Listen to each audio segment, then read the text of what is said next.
ہمارے پاس قوت نافذہ نہیں ہے، اس واسطے ہم محکمہ شرعیہ نہیں قائم کریں گے، کونسلنگ سینٹر قائم نہیں کریں گے۔ بنیادی چیز شریعت کے قانون میں اور سیاست کے قانون میں بنیادی فرق یہ ہے، سیاسی قانون محض ظاہری دباؤ کے ذریعے سے انسان کو سدھارنا چاہتا ہے، اور شریعت کا قانون محض ظاہری دباؤ کی وجہ سے سدھارنا نہیں چاہتا ہے۔ شریعت کا قانون یہ بتاتا ہے کہ ظاہری دباؤ تم پر نہیں ہوگا، لیکن آخرت کا دباؤ تم پر زیادہ ہوگا۔ خوف اور خشیت کے بغیر کوئی آدمی شریعت پر نہیں آ سکتا۔ یہ جو کونسلنگ سینٹر کہا جاتا ہے کہ ذہن سازی کرنا، ذہن سازی میں یہی بات بتائی جاتی ہے کہ دنیا کی چند روزہ زندگی میں اگر تم یہ فتویٰ، یہ فیصلہ نہیں مانو گے، ہمیشہ کی زندگی میں برباد رہو گے۔ Thanks for watching. Don't forget to like, comment, share and subscribe to. الحمدللہ الذی کفا وسلام علی عبادہ الذین اصطفی، اما بعد فاعوذ باللہ من الشیطان الرجیم، بسم اللہ الرحمن الرحیم۔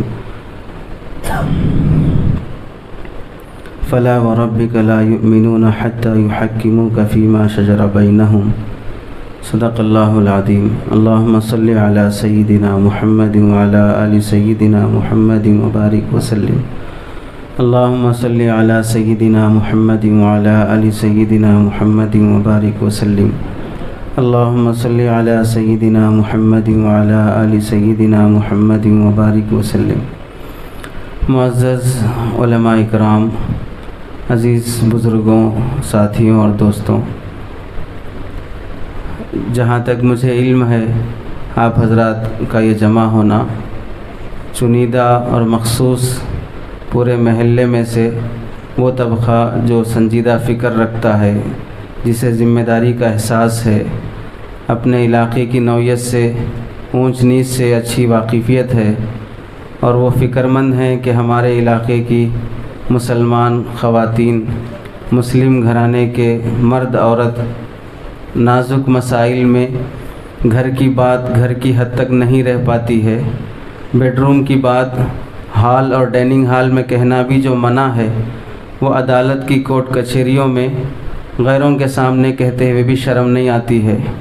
یہ سارے مسائل مسلمان اللہ اور اس کے رسول کی تعلیمات کی روشنی میں حل کرنے کا جذبہ ان کے اندر پیدا ہو جائے۔ اس سلسلے میں ہم کیسے کام کریں، اس کے لیے یہ بیٹھک ہے۔ میرے ذہن میں یہ نہیں تھا کہ یہاں پر کچھ بات کرنا ہے، میں یہ سوچا تھا کہ کچھ مشورہ ہوگا، کام کیسے شروع کیا جائے، کیسے اس کو آگے بڑھایا جائے۔ خیر، جو باتیں فی الوقت اللہ کی طرف سے ذہن میں ہوں، دوستانہ طور پر سبق دہرانے کی نیت سے آپ حضرات کے سامنے عرض کی جائیں گی، چونکہ آپ حضرات میں سے کوئی شاید ایسا نہیں ہے جسے یہ سمجھانا پڑے کہ کونسلنگ سینٹر کتنا اہم ہے، اپنے مسائل قرآن حدیث کی روشنی میں حل کروانا کتنا ضروری ہے۔ آپ حضرات سنجیدہ ہیں، علم حدیث سے، فقہ سے واقفیت رکھتے ہیں، علماء سے دلچسپی اور تعلق ہے، حفاظ اور علماء کا طبقہ ہے۔ پہلی بات تو آیت کی روشنی میں یہ ہے، اللہ رب العزت فرماتے ہیں فَلَا وَرَبِّكَ لَا يُؤْمِنُونَ حَتَّى يُحَكِّمُوكَ فِي مَا شَجَرَ بَيْنَهُمْ، آپس میں اختلاف ہونے کے بعد اللہ کے نبی علیہ السلام کو حکم بنانا، اور اللہ کے نبی کو حکم بنانا بحیثیت محمد بن عبداللہ، اور اللہ کے نبی علیہ السلام کو حکم بنانا بحیثیت محمد الرسول اللہ۔ بحیثیت محمد بن عبداللہ مکے کے کافر بھی بناتے تھے، اسی لیے صادق بھی مانتے تھے، امین بھی مانتے تھے۔ حجر اسود رکھنے کے اختلاف میں آپ ہی کو حکم بنایا ہے، بہت سے مسائل میں آپ کو حکم بنایا، لیکن بحیثیت محمد بن عبداللہ۔ اور یہاں فلا وربک لا یؤمنون میں جو کہا جا رہا ہے، یہ بحیثیت محمد الرسول اللہ ہے۔ اب جب تک محمد الرسول اللہ ہیں وہ اور آپ کی ذات حکم ہے، اور جب محمد الرسول اللہ نہیں ہوں گے تو آپ کی تعلیمات حکم ہوں گی۔ تو یہ آیت قیامت تک کے لیے مستدل بنے گی کہ جب بھی کوئی مسئلہ ہو اور اللہ کے نبی علیہ السلام موجود نہ ہوں تو آپ کی تعلیمات گویا کہ آپ ہیں۔ حدیث کا ہونا، حدیث کی روشنی میں مستنبط فقہ کا ہونا گویا کہ اللہ کے نبی علیہ السلام کا ہونا ہے۔ تو اس لیے کہ آج بھی یہ آیت مستدل بنے گی کہ یہ لوگ کامل مومن اس وقت تک نہیں ہو سکتے جب تک کہ اپنے مسائل میں شریعت کو حکم نہ بنا لیں، اور حکم بنانے کے بعد ظاہر سی بات ہے ایک فریق کے خلاف میں فیصلہ ہوگا، دوسرے فریق کے حق میں فیصلہ ہوگا، اور جس کے حق میں فیصلہ ہوا وہ تو آپ کو اپنا پیر بھی مانے گا، اپنا شیخ بھی مانے گا، اپنا خیرخواہ بھی مانے گا، آپ کے ہاتھ پہ بیعت بھی کرنے تیار ہوگا اور پیر پڑنے بھی تیار ہو جائے گا اگر وہ اس مذہب کا ہو۔ لیکن جس کے خلاف فیصلہ ہوگا وہ آپ سے بیعت شدہ ہے تو بیعت توڑنے بھی تیار ہو جائے گا، آپ کو مرید ماننے کے لیے بھی تیار نہیں ہوگا، چاہے جائے کہ آپ کو اپنا شیخ مان لے۔ نفرت کا بازار گرم ہو جاتا ہے جس کے خلاف فیصلہ ہوتا ہے، اس لیے اللہ نے آگے فرمایا فلا شجر بینہم، پھر اس کے بعد ان کے درمیان میں کوئی ایسی دل میں کھٹک نہیں پیدا ہونا، ایسی دل میں نفرت نہیں ہونا، دل میں تنگی اور بوجھ محسوس نہیں ہونا کہ میرے خلاف فیصلہ ہوا ہے۔ تو محض اللہ کے حکم پر راضی ہونا کافی نہیں ہے، میرے خلاف میں جو فیصلہ ہوا ہے اس میں کوئی تنگی محسوس نہ کرنا یہ بھی ضروری ہے کامل مومن ہونے کے لیے۔ آیت کا جو پس منظر ہے، شان نزول ہے، علماء کرام جانتے ہیں کھیت کے موقع سے کچھ جھگڑا ہو گیا اللہ کے نبی علیہ السلام کے رشتہ دار صحابی کا اور دوسرے ایک صحابی کا، اور دوسرا پس منظر ہے حضرت عمر رضی اللہ تعالیٰ عنہ کے پاس ایک یہودی شخص یا منافق شخص نبی کے فیصلے کے نہ ماننے کے بعد پھر حضرت عمر رضی اللہ تعالیٰ عنہ کے پاس آیا۔ مختلف واقعات پس منظر ہیں، لیکن اس وقت محض یہ ہے کہ شریعت کے حکم کے تابع ہونا ہی کامل ایمان ہونے کی علامت ہے۔ جب تک مسلمانوں کی حکومت ہندوستان میں رہی، خاص طور سے وہ مسلم حکمران جو در و دیوار پر محنت کرنے کے ساتھ ساتھ تعلیم پر بھی محنت کرتے تھے، جن میں سب سے زیادہ ابھرا ہوا بڑا نام اورنگزیب عالمگیر رحمۃ اللہ علیہ کا آتا ہے۔ باقی جتنے مسلم حکمران گزرے ہیں، نظام حکومت کے ہوں، مغلیہ حکومت کے ہوں، کسی اور حکومت کے ہوں، ان سب کے پیسے اور خواہشات جس در و دیوار گارے مٹی پر خرچ ہوئے ہیں، آج شرم سے ڈوب مرنا پڑتا ہے کہ انہی کی نسل، انہی کے باپ دادا کے بنائے ہوئے قطب مینار، چار مینار اور لال قلعہ میں جانے کے لیے عام لوگوں کی طرح ٹکٹ دے کے جانا پڑتا ہے، جبکہ ان کے باپ دادا کی عمارت ہے اور اس پر ایسے قبضے جمائے ہوئے ہیں کہ جس تعمیر کی وجہ سے ہندوستان کو فخر محسوس ہوتا ہوگا، جس تعمیر کی وجہ سے مفت میں حکومت کھا رہی ہوگی، اسی تعمیر کے تحقیق کے باوجود بھی کہ یہ مسلمان بادشاہوں کے بنائے ہوئے ہیں، پھر بھی مسلمانوں کی نیشنلٹی کے مسئلے اٹھائے جاتے ہیں۔ جہاں پر مسلمانوں کی تعمیرات سے عزت ملی ہے، اس ملک کو زمانے قدیم سے بھی سونے کی چڑیا کہا جاتا تھا، مٹی کی گڑیا نہیں کہا جاتا تھا۔ یہاں مٹی کی مورتیاں بڑی شاندار بنی رہتی ہیں، چلو وہ مورتی دیکھ کے آئیں گے، یہ مورتی دیکھ کے آئیں گے، اس نام سے کبھی ہندوستان مشہور نہیں ہوا ہے، سونے کی چڑیا کے نام سے مشہور ہوا ہے، مٹی کی گڑیا کے نام سے مشہور نہیں ہوا ہے۔ ایسی جگہ پر قبضے کر کے اور اس سے انکم اور پیسے کھاتے ہوئے انہی کی نسل کو یہاں سے بے در کر دینا، یہاں CA/NRC کے ذریعے سے پریشان کرنا، یہ سب بتاتا ہے کہ جن بادشاہوں نے در و دیوار پر تعمیر کر کے اپنا مستقبل سوچا نہیں، اس زمانے کے لحاظ سے ممکن ہو وہ تعمیرات بہت ضروری تھے، لیکن اگر غور کیا جائے اسلامی تعلیمات اور اسلامی تعمیرات، اسلامی تعلیمات اور اسلامی تعمیرات دونوں کا مزاج یہ ہے کہ جہاں جہاں مسلم بادشاہ جاتے ہیں وہاں پر اپنی زبان، اپنا کلچر، اپنی تعلیم تینوں منتقل کرتے ہیں۔ اسی واسطے تجارت کی، فائنانس کی اور اقتصادیات کی جو کتابیں ہیں اس میں لکھا ہے کہ آدھی دنیا میں اسلام پھیلا ہے وہ تاجروں کی وجہ سے، آدھی دنیا میں اسلام پھیلا ہے وہ تاجروں کی وجہ سے، تجارت کی وجہ سے وہ اپنا تہذیب بھی منتقل کرتے تھے، زبان بھی منتقل کرتے تھے۔ جس علاقے میں کثرت سے صحابہ گئے وہاں کی زبان عربی بن گئی، اگرچہ کہ وہ دوسری زبان کے تھے، لیکن صحابہ نے وہاں کے لوگوں کو اپنی زبان سکھایا۔ مسلم بادشاہوں کا یہاں پر نہ عربی زبان کا رواج ہوا، نہ دینی مدارس کے لحاظ سے جیسی تعلیمی معیار کے لیے ریسرچ سینٹر ہونا چاہیے تھا۔ جیسے بغداد کے بارے میں سنتے ہیں کہ وہاں کی کتابیں جب جلائی گئیں تو پھر وہ دریا کا پانی اتنے مہینوں تک رنگین رہا، ویسے کتب خانے چیدہ یہاں پر رہے ہیں۔ البتہ حیدرآباد ایک ایسا شہر ہے جہاں پر سید سلیمان ندوی رحمۃ اللہ علیہ، ابو الکلام آزاد رحمۃ اللہ علیہ، شیخ عبد الفتاح ابو غدہ، بڑے بڑے علماء نے یہاں کی کتابیں آصفیہ لائبریری اور دیگر لائبریریوں کی وجہ سے بڑا اس کو پسند کیا ہے، اور اس کا نام اس زمانے میں بھی مشہور رہا ہے یہاں کی طباعت کی وجہ سے۔ لیکن ان مسلم بادشاہوں میں سب سے زیادہ دینی فکر اور مزاج رکھنے والے اورنگزیب عالمگیر رحمۃ اللہ علیہ تھے، جنہوں نے تعمیرات سے زیادہ فقہ و فتاویٰ کو جمع کرنے کی اور قاضی حضرات کے لیے اور افتاء کیے ہوئے احباب کے لیے فیصلہ نافذ کرنے کی خاطر ایک گائیڈ بک بنا کر جو انہوں نے تیار کیا، 500 سے 5000 علماء کو جمع کر کے فتاویٰ عالمگیری کے نام سے آج بھی جس قدر کثیر جزیات اس فتاویٰ میں ملتے ہیں کسی اور کتاب میں نہیں ملتے ہیں۔ یہ عالمگیر رحمۃ اللہ علیہ کا بہت بڑا کارنامہ تھا۔ اس زمانے میں سیاست مسلمانوں کے ہاتھ میں تھی تو مسلم بادشاہ اپنے نائب اور قاضی بناتے تھے، فلاں فلاں جگہ پر قاضی رہیں گے، مسائل ان کے پاس پیش کیے جائیں گے۔ آپ میں سے بہت سے حضرات جماعت اول میں حکایات اللطیف چھوٹی سی کتاب پڑھے ہیں، اس میں 10 قصے قاضیوں سے متعلق ملتے ہیں۔ تو پچھلے زمانے میں قاضی حضرات کی قدر، ان کا احترام، ان کا مقام اور عہدہ یہ سیاسی پشت پناہی سے اور وہاں کی سپورٹ سے ہوتا تھا۔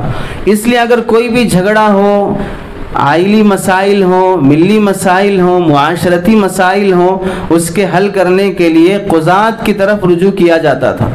جیسے جیسے مسلمانوں سے سیاست، عہدہ، حکومت ہٹتی گئی، پھر قضات حضرات کی اہمیت اور قدر بھی گھٹتی گئی۔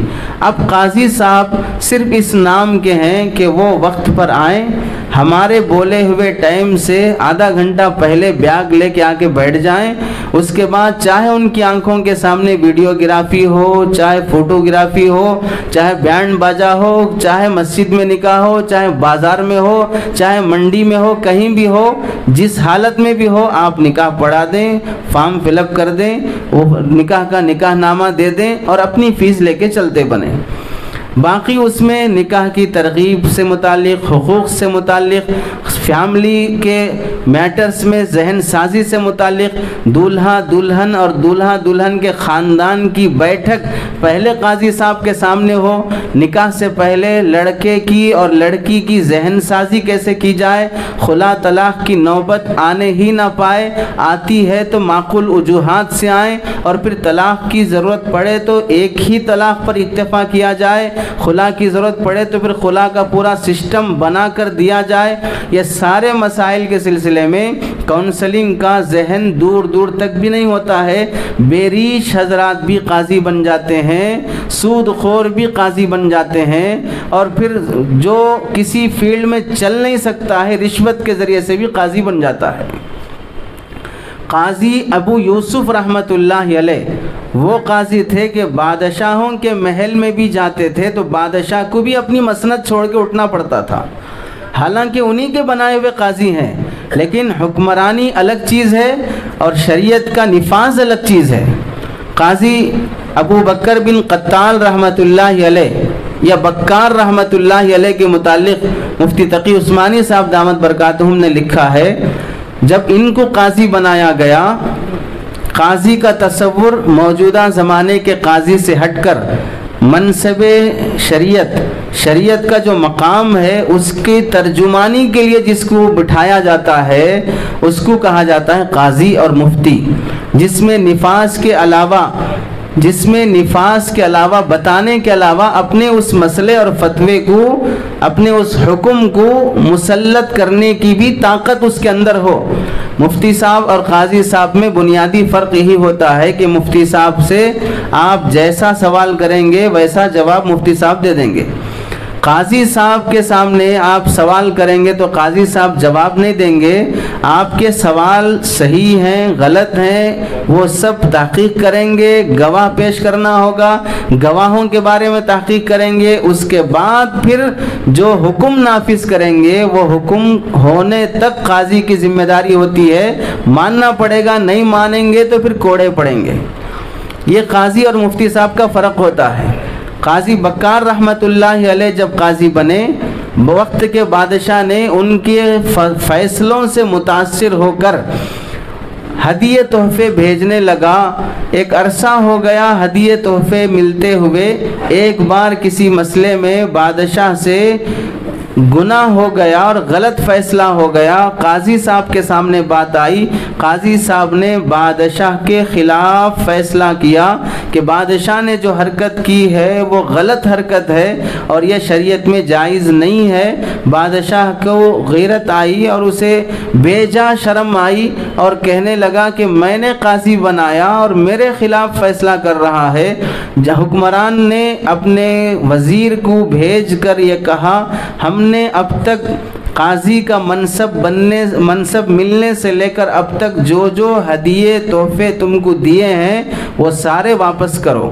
قاضی بکار رحمۃ اللہ علیہ کے پاس جب وہ کارندہ آیا اور مطالبہ کیا، قاضی بکار رحمۃ اللہ علیہ اپنے گھر کی کوٹری میں اسے لے گئے اور دھول پڑے ہوئے دروازے کو کھولا اور یہ فرمایا کہ جب سے منصب ملا اس وقت سے اب تک جو تحفے آئے ہیں سیل لگے ہوئے، مہر لگے ہوئے ویسے ہی پڑے، سارے اٹھا کے یہاں سے لے جاؤ، سارے یہاں سے اٹھا کے لے جاؤ۔ ایک ہدیہ تحفہ بھی میں نے تمہارے بادشاہ کا دیا ہوا استعمال نہیں کیا ہے۔ اس بے نیازی کے ساتھ وہ اپنے فیصلے نافذ کرتے تھے لیکن اپنے منصب میں خیانت ان سے نہیں ہوتی تھی۔ تو جب سیاسی حکمران مسلم بادشاہ تھے تو پھر قضات کا عہدہ اور مقام باقی تھا، اور جب انگریز کا تسلط ہوا، اسلامی سلطنت مسلمانوں کی حکومت زوال پذیر ہو گئی، پھر اس کے بعد قضات کے منصب کی کوئی اہمیت نہیں رہی۔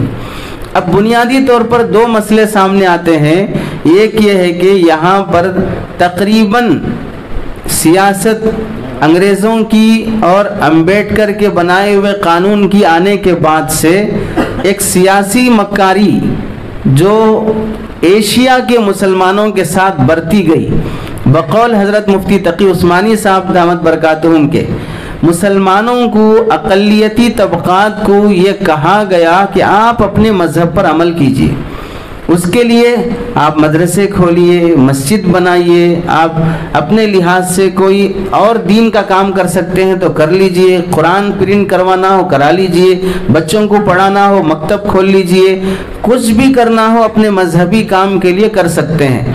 لیکن آپ کے اگر کچھ بھی مسائل ہوں، بزنس کے مسائل ہوں، مارکیٹ کے مسائل ہوں، آئلی مسائل ہوں، ملی مسائل ہوں، ان میں یہ حق اور گنجائش رہے گی کہ حکومت کے فیصلے کو آپ کو ماننا پڑے گا۔ اس واسطے مسلمان مسجد بنانے کو، مدرسہ بنانے کو اور کوئی اور دین کا کام تعمیرات میں پیسہ خرچ کرنے کو بڑی عظمت سے دیکھتا ہے، چونکہ سیاسی طور پر بھی اور دینی طور پر بھی یہی ذہن سازی کی گئی ہے کہ یہ جگہ خرچ کرنے کی بہت اچھی ہیں، ثواب جاریہ کی ہیں، اور بالکل صحیح ہے اور اس میں کوئی غلط نہیں ہے۔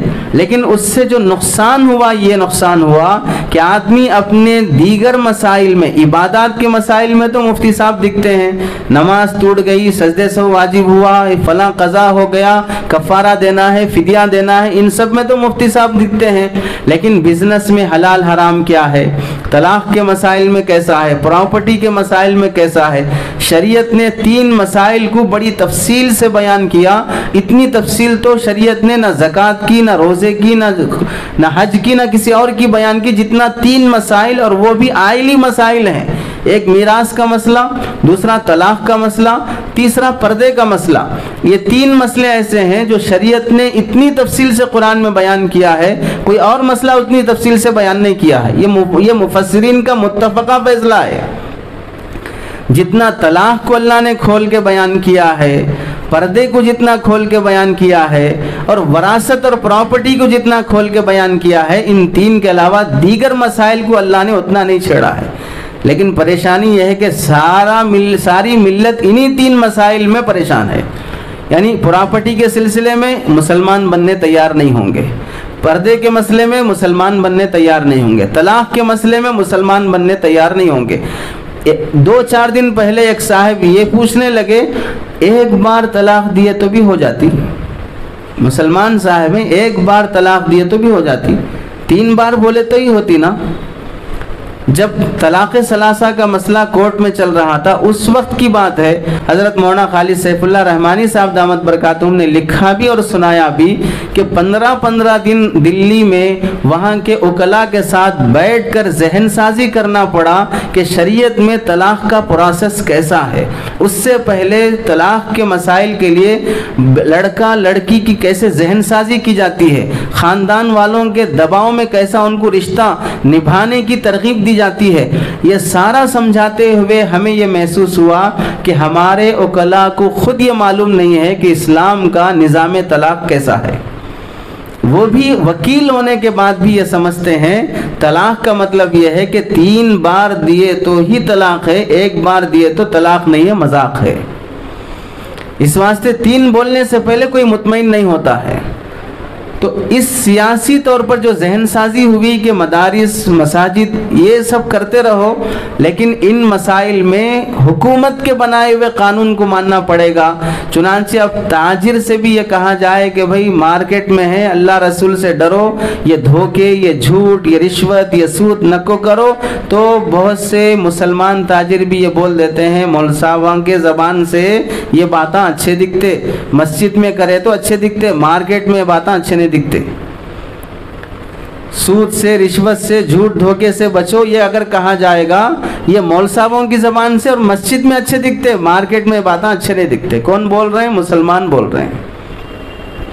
اس کا نقصان یہ ہوا کہ مسلمانوں نے اپنے تقریباً مسائل علماء کے پاس حل کروانے کو ضروری نہیں سمجھا.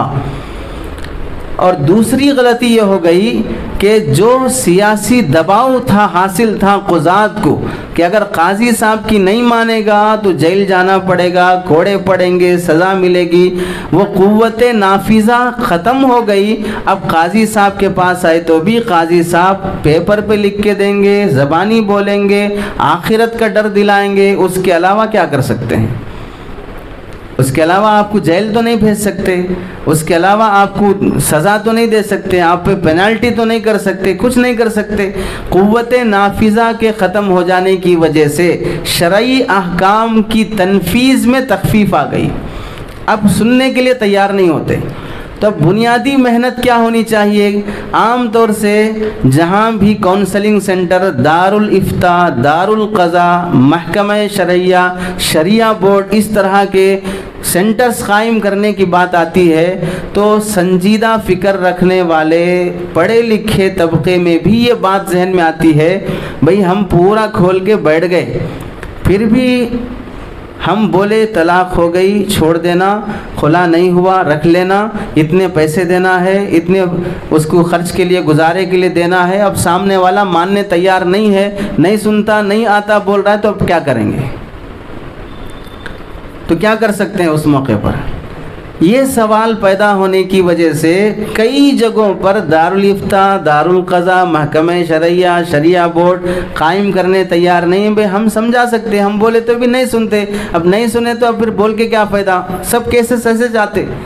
یہ بہت غلط بات ہے، ایسی سوچ ہی غلط ہے. ہمارے پاس قوت نافذہ نہیں ہے، اس واسطے ہم محکمہ شرعیہ نہیں قائم کریں گے، کونسلنگ سینٹر قائم نہیں کریں گے. بنیادی چیز شریعت کے قانون میں اور سیاست کے قانون میں بنیادی فرق یہ ہے، سیاسی قانون محض ظاہری دباؤ کے ذریعے سے انسان کو سدھارنا چاہتا ہے، اور شریعت کا قانون محض ظاہری دباؤ کی وجہ سے سدھارنا نہیں چاہتا ہے. شریعت کا قانون یہ بتاتا ہے کہ ظاہری دباؤ تم پر نہیں ہوگا لیکن آخرت کا دباؤ تم پر زیادہ ہوگا. خوف اور خشیت کے بغیر کوئی آدمی شریعت پر نہیں آ سکتا. یہ جو کاؤنسلنگ سینٹر کہا جاتا ہے کہ ذہن سازی کرنا، ذہن سازی میں یہی بات بتائی جاتی ہے کہ دنیا کی چند روزہ زندگی میں اگر تم یہ فتویٰ، یہ فیصلہ نہیں مانو گے، ہمیشہ کی زندگی میں برباد رہو گے. کسی کو کاؤنسلنگ سینٹر کہا جائے گا. اور دوسری بات اہم یہ ہے، 100 لوگوں میں سے اگر 50 لوگ کاؤنسلنگ سینٹر کے فیصلے سے مطمئن نہ ہوں، باقی 50 مطمئن ہوں گے. 50 بھی مطمئن نہ ہوں، 100 میں سے 10 لوگ مطمئن ہوں گے. جو ہم سے مطمئن ہوا ہم اسے مطمئن کر سکتے ہیں، جو ہم سے مطمئن نہیں ہوا ہم اسے مطمئن نہیں کر سکتے. اس کی مثال آپ میں سے بہت سے لوگوں کی دکان یہاں مشیرآباد میں چل رہی ہوں گی. جتنے مشیرآباد کے گاہک ہیں سب آپ ہی کی دکان پر آتے ہیں یا دوسری دکانوں پر بھی جاتے ہیں. آپ کی دکان سے جتنے گاہک بنے اس سے آپ کا گزارا ہوا، دوسروں کی دکانوں سے جتنے گاہک بنے اس سے اس کا گزارا ہوا. ہماری کاؤنسلنگ سینٹر سے جتنے لوگوں کی آخرت بنی، دنیا بگڑنے سے بچی، ہم اسی کے مکلف ہیں. جو نہیں مان رہا ہم اس کے مکلف نہیں ہیں. اور ہم جمعہ کے بیانات میں یہ بڑی درد دل سے ہم یہ کہیں کہ بھئی اپنے مسائل علماء کے پاس لے کر آؤ، اپنے مسائل محکمہ شرعیہ میں لے کے آؤ، اپنے مسائل مفتیان اکرام کے پاس لے کر آؤ. لیکن مفتیان اکرام کہاں بیٹھے ہیں کہ ہم لے کر آئیں؟ کون وقت دے رہا ہے کہ ہم لے کے آئیں؟ کس کے پاس اتنا تجربہ ہے کہ وہ پوری بات سن سکے؟ کون وقت دینے کے لیے تیار ہے؟ جب ریئل میں کوئی ایسا محکمہ دکھتا ہی نہیں ہے کہ وہاں آ کر بیٹھیں. اب ہم میں سے شاید کہ کوئی شخص اتنے بڑے عہدے پر ہو کہ ہم جہاں بیٹھیں وہی محکمہ شرعیہ. ہم بازار میں بیٹھے تو بازار محکمہ شرعیہ، ہم دکان پہ بیٹھے تو دکان محکمہ شرعیہ. اتنا رجوع اور اتنی عظمت تو لوگوں میں باقی نہیں رہی. تو ظاہری طور پر بھی کوئی ایسی جگہ بنانی پڑتی ہے جس میں ہم یہ کہہ سکیں فلاں جگہ پر محکمہ شرعیہ ہے، آپ وہاں جا کر مسائل حل کروا لیں. ہم پہلے لوگوں کے اندر یہ شوق اور جذبہ پیدا کریں کہ ان حالات میں علماء کی طرف رجوع کرنا کتنا ضروری ہے. اس کے بتانے کا طریقہ یہ ہوگا، اب سے لے کر آزادی تک، آزادی سے لے کر اب تک کتنے مسائل ہیں جو کورٹ کچہریوں میں چل رہے ہیں. علماء نے اس کا فگر نکالا، تحقیق کرنے والوں نے. اگر روزانہ ایک مسئلہ نہیں، روزانہ 10 مسئلے، روزانہ 100 مسئلے بھی اگر حل کیے جاتے رہیں تو پھر اب کورٹ کچہریوں میں فی الوقت جتنے کیسز چل رہے ہیں وہ سارے کیسز حل ہونے کے لیے 300 سال سے زائد کا عرصہ لگے گا جو فی الوقت چل رہے ہیں. اب ایک نیا کیس آپ کا ہے، اب لڑ لی، آپ جائیے 300 سال کے بعد آئیے، آپ کا فیصلہ ہوگا. لمبا وقت درکار ہوتا ہے عدالتوں میں کیس کرنے کے بعد. چٹکیوں میں کوئی مسئلہ حل نہیں ہوتا. اور یہ بظاہر بولنے میں بڑی معمولی بات دکھتی ہے.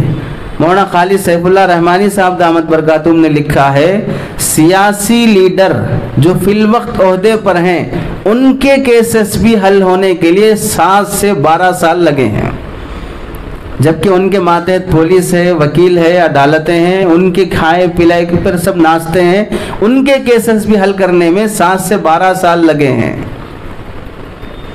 گاندھی جی کا کیس قتل کا کتنے سالوں میں حل ہوا ہے؟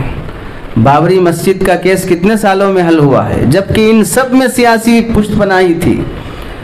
92 میں شہید کی گئی، 20 میں مسئلہ حل ہوا ہے، 18 سال لگے کیس حل ہونے میں. تو جو سیاسی لوگ کیسز کرتے ہیں ان کے مسائل کے لیے اتنا لمبا وقت درکار ہے.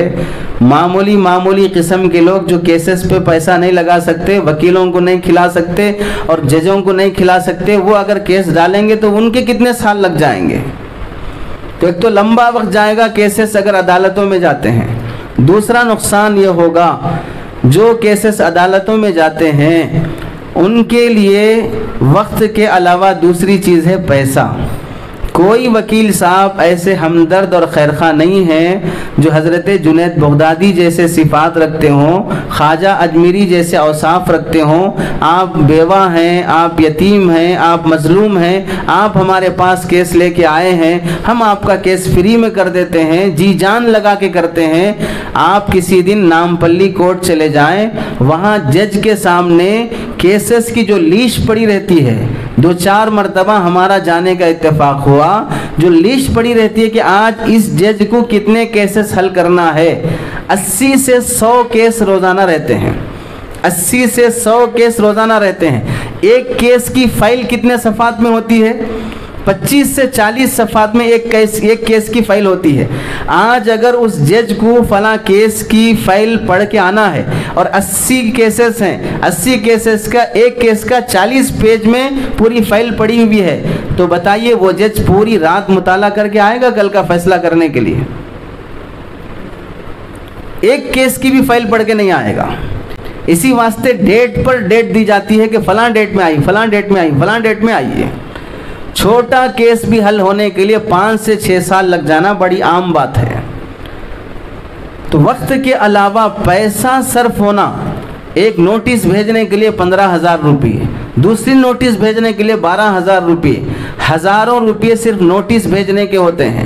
اور جب پیشی ہو جائے عدالت میں، وکیل آپ کا کیس لڑنے کے لیے وہاں پر جب آئے مقدمہ بازی کے لیے، اس موقع پر اس وکیل کو 15,000 سے 20,000، 7,000 سے 14,000 اس کی فیس رہتی ہے. اب کتنے بار پیشی ہوگی، ہر بار آپ کو فیس بھرنا پڑے گا. اتنا آدمی کی پراپرٹی لٹ جاتی ہے پیسوں میں. بابری مسجد کے کیس لڑنے کے لیے کتنے کروڑوں روپے جمعیت العلماء نے، مسلم پرسنل لا نے خرچ کیا ہے، کبھی آپ پوچھ لیجئے. کتنے کروڑوں روپے وکیلوں کو دینا پڑا ہے اس مسجد کو کرنے کے لیے. اور اگر وہ پیسے جو وکلا کو کھلائے گئے ہیں وہ پیسے کسی دوسری مسجد بنانے میں لگائے جاتے تو بابری مسجد جیسے 10 مسجدیں بنتی. اس کا مطلب نہیں ہے کہ وہ غلط کیے ہیں. اپنا حق لڑنے کے حاصل کرنے کے لیے اس واسطے کرنا پڑتا ہے تاکہ دوسری مسجدوں پر ایسا مسئلہ نہ آئے. اس کے باوجود بھی خیانت اور غداری اور مکاری رہی. گیان واپی مسجد کا مسئلہ شروع کیا گیا اور وہ بالکل وہی چال، وہی ڈھنگ اور وہی مکاری جو بابری مسجد کے فیصلے میں ہوا، اسی رنگ پر یہ کیس جا رہا ہے. تو دوسرا نقصان یہ ہوگا کہ پیسہ صرف ہوگا. تیسرا نقصان یہ ہوگا، خاص طور سے خواتین جب اپنے مسائل عدالتوں میں لے جاتے ہیں تو اس کا تیسرا نقصان یہ ہوتا ہے، بہت سے وکیلوں کی زبانی یہ بات سننا پڑا کہ غیر مسلم وکیل، خاص طور سے مسلمان وکیل، مسلمان عورتوں کے کیسز لینے میں دلچسپی دکھاتے ہیں. پیسہ کم کر کے اور جلدی کیس سالو کرنے کی امید دلاتے ہیں، لیکن کبھی ایسے موڑ میں لے جاتے ہیں کہ اس عورت کا صرف پیسہ نہیں جاتا ہے بلکہ اس کی عزت بھی چلی جاتی ہے. اور ایسے دسیوں کیسز وکیلوں کے ساتھ ہو جاتے ہیں. آپ ملک پیٹ کے ایک وکیل صاحب ہیں، بعد میں پوچھ لیجئے جا کے ان سے کہ ان کے علم میں کتنے ایسے کیسز ہیں جہاں مسلمان خواتین نے اپنے جیٹ سے کیس ہو گیا، سسرے سے کیس ہو گیا، دیور سے کیس ہو گیا، ساس بہو کا کیس ہو گیا. ان مسائل میں کتنے مسلمان خواتین کے گھرانے اجڑ گئے، عزتیں لٹ گئی ہیں. یہ تیسرا بڑا نقصان ہے. اور چوتھا بڑا نقصان یہ ہے کہ شریعت کا ہلکا پن مسلمانوں میں آ جاتا ہے. اللہ اور اس کے رسول کی باتیں وہ پیچھے رکھو، بعد میں رکھو، یہ پہلے یہ دیکھو. آپ شریعت کی تخفیف اور توہین، ایک ہے کہ نہیں ماننا، دوسرا ہے کہ اس کی توہین کر دینا، یہ پیدا ہو جاتا ہے شریعت کو چھوڑ کر عدالتوں میں مسائل لے جانے کی وجہ سے. اس لیے ذہن سازی کی ضرورت ہے کہ اپنے مسائل علماء کے پاس فلاں کونسلنگ سینٹر میں لائے جائیں. یہ گھر گھر پہنچ کر ہر مسجد میں ہر جمعہ کے موقع پر مہم اور تحریک کی شکل میں یہ کام زمینی لیول پر ہونا پڑے گا. دوسرا کام کرنے کا یہ ہے، اپنے ساتھ محکمہ شرعیہ یا شریعہ کونسلنگ سینٹر میں جو ذمہ دار حضرات بیٹھیں گے ان کی بنیادی ذمہ داری یہ ہوتی ہے کہ ان کے ساتھ کوئی وکیل صاحب بھی ساتھ میں رہیں، چونکہ بعض لوگ سیدھی انگلی سے گھی لینے کے عادی نہیں ہوتے ہیں، ٹیڑھا ہی مزاج ہوتا ہے، تو پھر ان کو یہ بتایا جائے گا آپ ہمیں چھوڑ کر عدالت کے پاس جانا چاہتے ہیں، عدالت کے وکیل صاحب بیٹھے ہیں، ان سے بات کر لیجئے کہ عدالتوں کا کیا حال ہے، وہاں کی کارگزاری ان کی زبانی وہ سنیں گے تو پھر متاثر ہوں گے اور پھر یہاں مسئلہ حل کروانے پہ راضی ہوں گے۔ اور ہم میں سے کوئی شخص ایسا بھی ہو جو پولیس ڈپارٹمنٹ سے تعلق رکھتا ہو، چونکہ بعض مرتبہ علماء کی سننے کے بجائے علماء پر ہی الٹا ریاکشن کرنے لگتے ہیں، آپ کو کیا معلوم ہے کیا کرنا ہے، ہم دیکھ لیتے کیا ہونا ہے، کبھی مول صاحب کے خلاف ہو جاتے ہیں۔ تو بعض مرتبہ انہیں یہ بھی دکھانا پڑتا ہے کہ ہم شریعت سے بھی حل کر سکتے ہیں، عدالت سے بھی حل کر سکتے ہیں، لاٹھی سے بھی حل کر سکتے ہیں، آپ جس سے چاہتے ہیں اس سے حل کر لیجئے، آپ جس سے چاہتے ہیں اس سے حل کر لیجئے۔ تو بنیادی طور پر ذہن سازی سب سے بڑا مسئلہ ہوتا ہے۔ اور تیسرا کام جو کرنے کا ہے، شریعہ کونسلنگ سینٹر، یہ نہ میرا ہے، یہاں پر جو بیٹھیں گے عبدالستار صاحب کا ہے، نہ کسی اور دوسرے صاحب کا ہے، یہ شریعہ کونسلنگ سینٹر پوری بستی کا ہے، پورے بستی کے مسائل حل کرنے کے لیے بنایا جا رہا ہے۔ تو یہاں نظام کو مضبوط رکھنے کے لیے کسی کو ذمہ دار بناتے ہیں، کسی کو سرپرست بناتے ہیں، کسی کو ماتحت بناتے ہیں، جب تک جس سے کام لینا ہو ان سے وہ کام لیا جاتا ہے۔ محض کسی کے ذاتی عداوت کی وجہ سے، ذاتی مزاجی موافقت نہ ہونے کی وجہ سے ان کی طرف رہبری نہ کرنا۔ شریعہ کونسلنگ سینٹر میں کون بیٹھے ہیں؟ فلاں صاحب بیٹھے ہیں، ان سے میرے کو نہیں جمتا ہے۔ بھئی ان سے آپ کو نہیں جمے گا، لیکن وہاں جن کے مسائل حل کیے جا رہے ہیں وہ ان کے ذاتی نہیں ہیں، وہ بیٹھے ہوئے شخص کے ذاتی مسائل نہیں ہیں، آنے والے لوگوں کے ذاتی مسائل ہیں، اور حل کرنے والا شخص وہ شریعت کی ترجمانی کرنے کے لیے بیٹھا ہے، اپنی ذاتی رائے دینے کے لیے نہیں بیٹھا ہے۔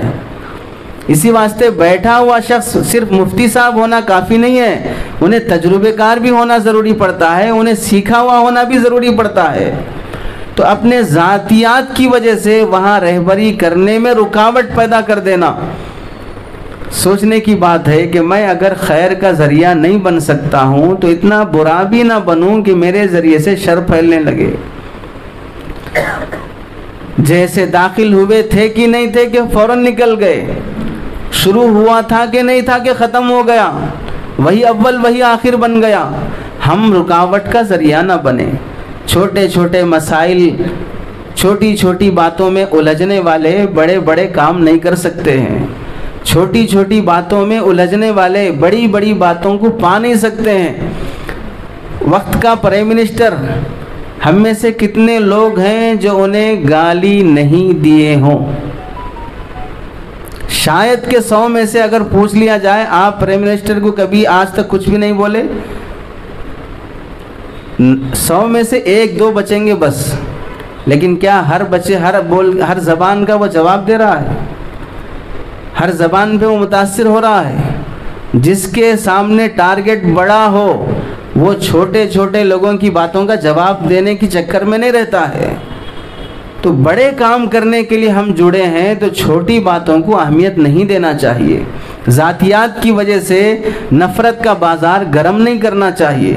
حضرت امام شافعی رحمۃ اللہ علیہ کا درس چل رہا ہے، ایک شاگرد بیٹھے ہیں یوسف نام کے، دوران درس کسی مسئلے میں اختلاف ہو گیا، شاگرد کو بھی حق بنتا ہے اپنی رائے پیش کرنے کا۔ شاگرد نے رائے پیش کی کہ اس مسئلے میں یہ حکم ہونا چاہیے، امام شافعی نے فرمایا نہیں یہ حکم ہے، اس نے دلیل دیا، امام شافعی نے دلیل کی تردید کر دی، اپنی دلیل پیش کی، اس نے پھر دوسری دلیل پیش کی، حضرت امام شافعی نے دلیل باطل کر دی، دلائل ختم ہو گئے شاگرد کے پاس۔ جب علم ختم ہو جاتا ہے تو پھر جہالت شروع ہو جاتی ہے۔ تو اب شاگرد نے کہا نہیں آپ استاذ ہیں بول کے سب باتیں بول رہے سو ہیں، آپ کا مقام بڑا ہے بول کے باتیں بول رہے سو ہیں، درس میں ناراض ہو کر درس سے اٹھ کر چلا گیا۔ یہ تو مسئلے کا حل نہیں ہے کہ آپ ہم سے رشتہ توڑ لیں، آپ کا علم ختم ہو گیا تو ہمارے علم کو تسلیم کر لیجئے. جہالت پہ اتر آنا تو علم کا مقابلہ نہیں ہے. امام شافعی رحمۃ اللہ علیہ رات اس شاگرد کے دروازے پر پہنچے، دستک دی، پوچھا کون ہے؟ محمد بن ادریس آیا ہے. خیال بھی نہیں ہوگا کہ استاذ میرے دروازے پر آئے ہوں گے. دروازہ کھولنے کے بعد دیکھا امام شافعی اس کے دروازے پہ کھڑے ہیں. شرمندہ ہو گیا، معافی مانگا، ہاتھ پکڑا، کہنے لگا حضرت غلطی ہو گئی، معاف کر دیجئے، مجھے آنا چاہیے تھا، آپ میرے پاس آ گئے. امام شافعی رحمۃ اللہ علیہ نے اس وقت فرمایا جماعتنا مسائل وفرقتنا مسئلۃ واحدہ. 100 مسئلے ایسے ہیں جس میں تیری اور میری رائے ایک ہے. ایک مسئلہ ایسا آیا جس میں تیری رائے الگ ہے، میری رائے الگ ہے. اب تو ہی بتا، ایک مسئلے کی وجہ سے ہم ٹوٹ جائیں یا 100 مسئلوں کی وجہ سے ہم جڑ جائیں؟ ایک مسئلے میں ہماری رائے ان سے نہیں بنتی ہے تو ہم اس سے رشتہ توڑ لیتے ہیں. ہزاروں مسئلے ایسے ہیں جس سے ہمارا اتفاق رائے ہے اس مسئلے پر، لیکن اس کی وجہ سے ہم جڑنا نہیں چاہتے ہیں. امام شافعی نے فرمایا علمی سفر کا پل جو تو نے باندھا ہے اس سے جب گزرو تو ایسے گزرو کہ جب واپس آنے کی باری آئے تو پھر عزت سے واپس لوٹ سکو. ایسے نہ گزرو کسی کے پاس سے کہ پھر واپس آنا پڑے تو شرمندہ ہونا پڑے. کسی دکاندار سے تجارت کرتے ہوئے کوئی چیز خریدنا نہیں ہے تو اس کے پاس سے ایسے آگے بڑھو کہ اگر مارکیٹ میں وہ چیز نہ ملے پھر اس کے پاس واپس آنا پڑے تو آنے کے قابل رہو. یہاں لڑ لے کے چلے گئے، مارکیٹ میں کہیں بھی نہیں مل رہی، اس کے پاس مل رہی، اب منہ اتار لے کے آنا پڑ رہا ہے. تو علمی سفر کا پل جو ہم نے باندھا ہے اس میں انقطاع تعلق سے آدمی منزل نہیں پا سکتا ہے. تو اپنے ذاتیات کی وجہ سے کونسلنگ سینٹر کی اہمیت گرا دینا، وہاں جا کے کیا مسئلہ حل ہوگا، یہاں بیٹھ کے بات کریں گے. قاضی صاحب کے پاس آ کر مسائل ہوں گے، قاضی صاحب کو گھر نہیں بلایا جائے گا. العلم یؤتا ولا یاتی، علم کے پاس آیا جائے گا، علم کو اپنے پاس لایا نہیں جائے گا. اور جہاں آ کر مسائل حل ہوتے ہیں وہ ماننے والے ہوتے ہیں، اور جہاں پر قاضی صاحب کو گھر بلا لیتے ہیں، مفتی صاحب کو گھر بلا لیتے ہیں، وہ لوگ ماننا نہیں چاہتے ہیں. وہ لوگ منوانا چاہتے ہیں کہ آپ ہمارے مزاج کے موافق فتویٰ دیجیے، آپ ہمارے مزاج کے موافق مسئلہ اور فیصلہ کیجیے. اور جہاں پر آدمی اپنے مسائل میں جج بن جائے اور دوسرے کے مسائل میں وکیل بن جائے. وکیل کا کام کیا ہوتا ہے؟ ڈیفینس کرنا. اپنی بات صحیح ہے، دوسرا غلط ہے، اپنی بات صحیح ہے، دوسرا غلط ہے. تو وکالت میں یہی کام کرنا ہے. اپنے مسائل میں تو وکالت کر رہے ہیں اور دوسروں کے مسائل میں ججمنٹ دے رہے ہیں. تو پھر ایسے موقعوں پر فیصلے نہیں ہوتے ہیں، فاصلے ہوتے ہیں. ایسے موقعوں پر فیصلے نہیں ہوتے ہیں، فاصلے ہوتے ہیں. آدمی کو اپنے مسائل میں ججمنٹ کرنا چاہیے، دوسروں کے مسائل میں وکالت کرنا چاہیے. نہیں بیچارے سے غلطی اس واسطے ہو گئی ہوگی، اس نیت سے بولے ہوں گے، یہ سوچ کر بولے ہوں گے، ایسی تعویل کر لینا چاہیے. یہ نہیں کہ یہ کیوں بولا ہے، ایسا کیوں بولا ہے، میرے کوئی نشانہ بنا کر بولے ہیں. تو کوئی اجتماعی کام ہوتا ہے تو اس میں ہم سب ہاتھ پیر بننے کی کوشش کریں. ہم ہاتھ پکڑنے والے بنیں، پیر پکڑنے والے نہ بنیں. نماز میں جس طرح صف میں خلا ہو بڑی شرافت سے کہتے ہیں صاحب آگے تشریف لائیے، جس طرح پیچھے والے کو صف اول میں لانے کی فکر ہے ویسے ہی مارکیٹ میں بھی پیچھے والے کو صف اول میں لانے کی کوشش کیجیے. نماز میں تو آگے کرنے کی فکر ہے اور مارکیٹ میں ٹانگ پکڑ کے کھینچنے کی فکر ہے. وہاں ہاتھ پکڑ کے کھینچ رہے ہیں، یہاں ٹانگ پکڑ کے کھینچ رہے ہیں. صف اول میں لانا خود بتاتا ہے. یہاں جس طرح پہلی صف میں ہاتھ پکڑ کے آگے کر رہے ہو، مارکیٹ میں بھی اسے ہاتھ پکڑ کے آگے کھینچیے. تو کوئی اجتماعی کام ہو رہا ہو تو اس میں انفرادی مفادات یا انفرادی ذاتیات پر توجہ نہ دی جائے، اجتماعی مفاد کی طرف توجہ رہے. اور آخری بات حضرت ابو الحسن علی میاں ندوی رحمۃ اللہ علیہ کی یہ عرض ہے کہ امت میں جب بھی اللہ تعالیٰ نے اجتماعیت کے ذریعے سے کامیابی عطا کی ہے تو تاریخ بتاتی ہے کہ اس اجتماعیت میں کامیابی کا صحرا کسی ایک فرد کو ملا ہو، تاریخ نے کبھی ایسا نوٹ نہیں کیا ہے. تاتاریوں جیسا ظلم تاریخ میں بقول ابن جوزی رحمۃ اللہ علیہ کے قیامت تک آسمان نہ دیکھے گا اور نہ حضرت آدم سے لے کر قیامت تک کسی نے ایسا ظلم کیا ہوگا جو تاتاریوں نے کیا ہے، لیکن اس کے باوجود بھی پوری تاتاری قوم کے مسلمان ہونے میں بنیادی کردار کس کا تھا آج تک مورخین بھی طے نہیں کر سکے۔ فلاں صاحب کی محنت تھی، اس واسطے پورے تاتاری مسلمان بن گئے۔ ہم زبانی تو بولنے کے لیے بول دیتے ہیں، فلاں صاحب امریکہ گئے اور پورے علاقے کو بدل دیا، فلاں جماعت وہاں پر گئی اور پورے علاقے کو بدل دیا۔ کہاں بنیادی محنت ہوتی ہے اور کہاں کون لوگ روتے ہیں؟ انتساب ہم فخر کے لیے کسی اور کی طرف کر دیں، لیکن زمینی محنتیں، آسمانی دعائیں کون کرتا ہے وہ نہیں جان سکتے ہیں۔ آج تک تاریخ میں بھی نہیں لکھا ہے کہ تاتاریوں کو مسلمان بنانے میں فلاں شخص کا بنیادی کردار تھا، پوری قوم کی محنت تھی۔ اس واسطے اجتماعی کاموں میں صحرا کس کے نام جاتا ہے اس کی فکر نہیں ہونی چاہیے، اس کی فکر ہونی چاہیے کہ میں ہاتھ پیر بن کر کام کر لوں، بس میرے لیے کافی ہے۔ آخری بات یہ عرض ہے، حضرت مولانا صلاح الدین سیفی صاحب دامت برکاتہم آئے ہوئے ہیں۔ حضرت فرماتے ہیں ایک بیان میں، جب بھی میں غلام مستانوی صاحب کو دیکھتا ہوں یا وہ مجھے یاد آتے ہیں تو میں ان کے لیے دعا کرتا ہوں، اور بالخصوص جب میں حرم میں حاضری دیتا ہوں اور کعبے پہ نگاہ پڑتی ہے تو میں یہ کہتا ہوں کہ غلام مستانوی کی خدمتوں کو، محنتوں کو اللہ قبول کر لے۔ وہ جیسی محنت کرتے ہیں میں ویسا نہیں کر سکتا، لیکن ان کی محنتوں میں میں حصہ پا سکتا ہوں دعا کے ذریعے سے، میں حصہ پا سکتا ہوں دعا کے ذریعے سے۔ تو ہم میں جو شخص مالی ہو، فکری ہو، وقتی ہو تعاون نہیں کر سکتا ہے، اسے دور رہ کر دعا تو کم از کم کرنا چاہیے، اسے خیر خواہ تو کم از کم بننا چاہیے۔ اللہ سے دعا ہے کہ اللہ عمل کی توفیق نصیب فرمائے، آمین وآخر دعوانا الحمدللہ۔ ابھی تک آپ نے مفتی احمد اللہ آفیشیل چینل کو سبسکرائب نہیں کیا ہے تو سبسکرائب کر لیں اور بیل آئیکن کو پریس کر دیں تاکہ ہمارے ہر نیو ویڈیو کی نوٹیفیکیشن آپ کو جلد سے جلد مل جائے۔ جزاک اللہ۔